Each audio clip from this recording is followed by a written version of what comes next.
సుందరాయ శుభాంగాయ మంగళాయ మహోజసే సింహశైల నివాసాయ శ్రీ నృసింహాయ మంగళం. శ్రీ శ్రీ శ్రీ వరాహలక్ష్మీ నృసింహస్వామి వారి సన్నిధానంలో పాల్గొన బహుళ ద్వాదశి బుధవారం ధనిష్ట నక్షత్రం మార్చి 26వ తారీఖు యథావిధిగా 4 గంటల నుంచి 4:30 గంటల వరకు సుప్రభాత సేవ. సుప్రభాత సేవలో భాగస్వాములు కాగోరు వారు దానికి తగిన రుసుము చెల్లించి సంప్రదాయ వస్త్రధారణతో పరిమిత సంఖ్యలో భాగస్వాములు కావచ్చు. 4:30 గంటల నుంచి 6:30 గంటల వరకు ప్రాతరారాధనం. ప్రాతరారాధనలో భాగస్వాములు కాగోరు వారు దానికి తగిన రుసుము చెల్లించి సంప్రదాయ వస్త్రధారణతో పరిమిత సంఖ్యలో భాగస్వాములు కావచ్చు.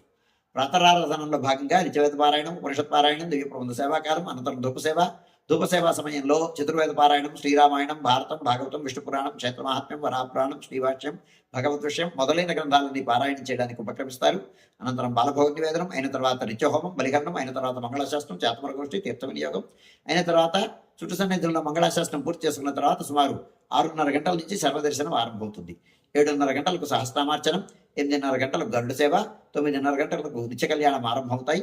ఆయా సేవల్లో భాగస్వాములు కాగోరు వారు ఆయా సేవలకు తగిన రుసుము చెల్లించి సంప్రదాయ వస్త్రధారణతో పరిమిత సంఖ్యలో భాగస్వాములు కావచ్చు.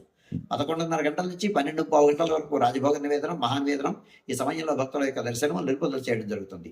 మధ్యాహ్నం 12:15 గంటల నుంచి 2:30 గంటల వరకు సర్వదర్శనం కొనసాగుతుంది. మధ్యాహ్నం 2:30 గంటల నుంచి 3 గంటల వరకు మధ్యాహ్న విరామం. ఈ సమయంలో భక్తుల యొక్క దర్శనం నిలుపుదల చేయడం జరుగుతుంది. మధ్యాహ్నం 3 గంటల నుంచి రాత్రి 7 గంటల వరకు సర్వదర్శనం కొనసాగుతుంది. సాయంకాలం 5 గంటల నుంచి 5:30 గంటల ప్రాంతంలో ప్రధానాలయంలో సహస్రనామార్చన జరుగుతుంది. ఆస్తికులైనటువంటి భక్తులు దానికి తగిన రుసుము చెల్లించి సంప్రదాయ వస్త్రధారణతో పరిమిత సంఖ్యలో భాగస్వాములు కావచ్చు. 7 గంటల నుంచి 8:30 గంటల వరకు రాత్రి ఆరాధన. రాత్రి ఆరాధనలో భాగస్వాములు కాగోరు వారు దానికి తగిన రుసుము చెల్లించి సంప్రదాయ వస్త్రధారణతో పరిమిత సంఖ్యలో భాగస్వాములు కావచ్చు. రాత్రి 8:30 గంటల నుంచి 9 గంటల వరకు సర్వదర్శనం కొనసాగుతుంది. 9 గంటలకు ఏకాంత సేవ కవాట బంధనంతో ఈనాటి కార్యక్రమం సుసంపన్నమవుతుంది.